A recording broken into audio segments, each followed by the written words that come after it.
सोचिए जरा, एक मोटी सी लोहे की रॉड पूरी रफ्तार से किसी के सिर के आर पार निकल जाए और वो इंसान जिंदा बच जाए।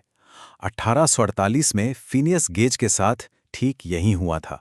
और उनकी इसी अविश्वसनीय कहानी ने दिमाग के बारे में हमारी समझ को हमेशा हमेशा के लिए बदल कर रख दिया। हादसे के बाद जो भी गेज को जानता था ना, सबका बस एक ही कहना था, गेज अब गेज नहीं रहा। अब सोचिए इसका मतलब क्या है।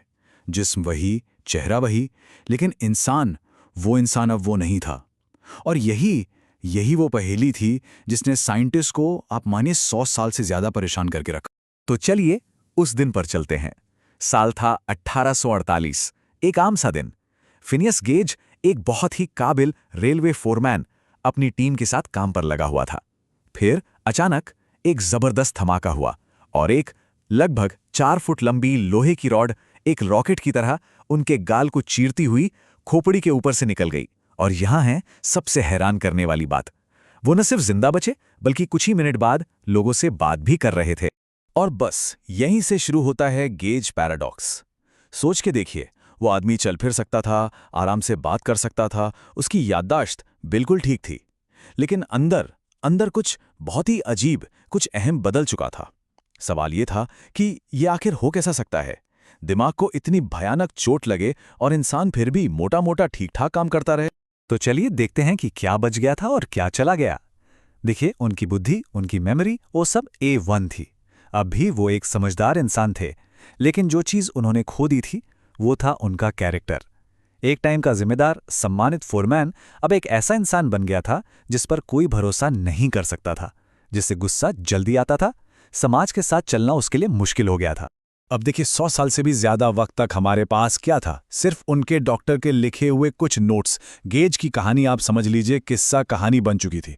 लेकिन फिर आई टेक्नोलॉजी, और टेक्नोलॉजी ने हमें एक मौका दिया टाइम में पीछे जाने का और ये देखने का कि आखिर उस दिन हुआ क्या।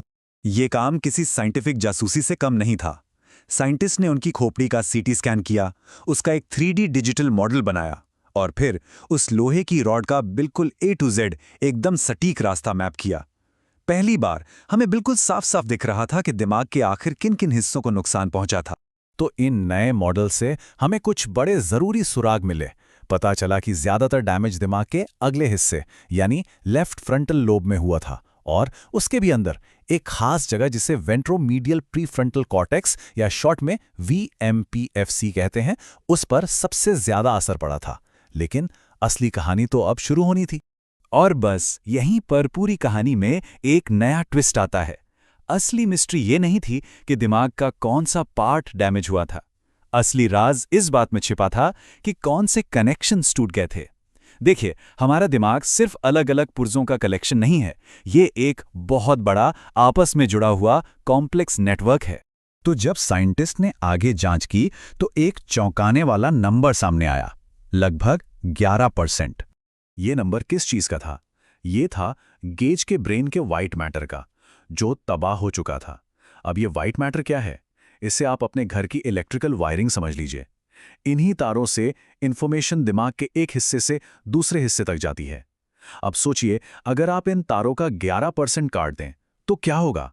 भले ही आपके सारे अप्लायंसेस बिल्कुल ठीक हों, लेकिन कुछ भी ठीक से काम नहीं करेगा। तो ये व्हाइट मैटर ट्रैक्ट्स जो हैं, ये असल में है दिमाग के इंफॉर्मेशन सुपर हाईवे। ये कम्युनिकेशन केबल्स हैं जो दिमाग के अलग अलग डिपार्टमेंट्स को आपस में जोड़ते हैं ताकि वो मिलकर काम कर सकें, चाहे वो बोलना हो, सोचना हो या कोई फैसला लेना हो। और याद है, हमने उस VMPFC की बात की थी। वो इस नेटवर्क का एक बहुत ही जरूरी ब्रिज है, एक ऐसा पुल जो हमारी फीलिंग्स को हमारे लॉजिक से जोड़ता है, यानी दिल को दिमाग से। और अगर ये पुल ही टूट जाए तो इंसान ऐसे फैसले लेने लगता है जिनका कोई सिर पैर नहीं होता। तो आखिरकार पजल सॉल्व हुआ। उस लोहे की रॉड ने एक डिस्कनेक्शन सिंड्रोम क्रिएट कर दिया था। उसने इमोशन और रीजन यानी भावना और तर्क के बीच के जरूरी कम्युनिकेशन केबल्स ही काट दिए थे। गेज की प्रॉब्लम दिमाग के किसी एक हिस्से के डैमेज होने की नहीं थी, प्रॉब्लम थी टूटे हुए कम्युनिकेशन नेटवर्क की। लेकिन यह सिर्फ एक इंटरेस्टिंग साइंस केस से कहीं बढ़कर है। ये एक इंसान की कहानी है जिसकी पूरी जिंदगी एक पल में हमेशा के लिए बदल गई। और उनकी इस ट्रेजेडी से साइंस ने दिमाग के बारे में कुछ ऐसे सच सीखे जो पहले कोई सोच भी नहीं सकता था। तो इससे हम देख सकते हैं कि हमारी समझ कैसे बदली है।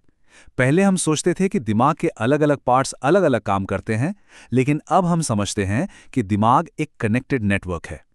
पहले हम लोकेशन की बात करते थे, अब हम कनेक्शन की बात करते हैं। और इस पूरे बदलाव की शुरुआत फिनियस गेज से हुई। और गेज के केस का असर बहुत बहुत दूर तक गया। इसकी वजह से ब्रेन इंजरीज पर सिस्टमैटिक स्टडीज शुरू हुई। इसने हमें सिखाया कि हम जो फैसले लेते हैं वो सिर्फ लॉजिक से नहीं, इमोशंस से भी लेते हैं। आज मॉडर्न साइकियाट्री से लेकर न्यूरो रिहैबिलिटेशन तक हर जगह इसका असर है।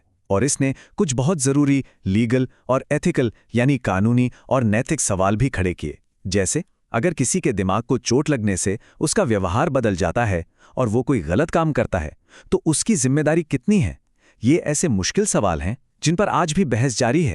तो इस पूरी कहानी का सबसे बड़ा टेकअवे क्या है? वो ये कि हम जो हैं, हमारी पर्सनालिटी, हमारे इमोशंस, हमारा सोशल बिहेवियर, ये सब दिमाग के किसी एक हिस्से में लॉक नहीं है, बल्कि ये उन अरबों कनेक्शंस का नतीजा है जो हर पल हमारे दिमाग में बन और बिगड़ रहे हैं। एक तरह की सिम्फनी है। और यही बात हमें एक आखिरी और शायद सबसे गहरे सवाल पर लाकर खड़ा कर देती है। अगर हमारी पर्सनैलिटी, हमारा मैं, हमारे दिमाग की फिजिकल वायरिंग से इतना जुड़ा हुआ है, तो हम आखिर हैं कौन? हमारी पहचान का क्या मतलब है? फिनियस गेज की कहानी हमें इन सवालों के साथ छोड़ जाती है।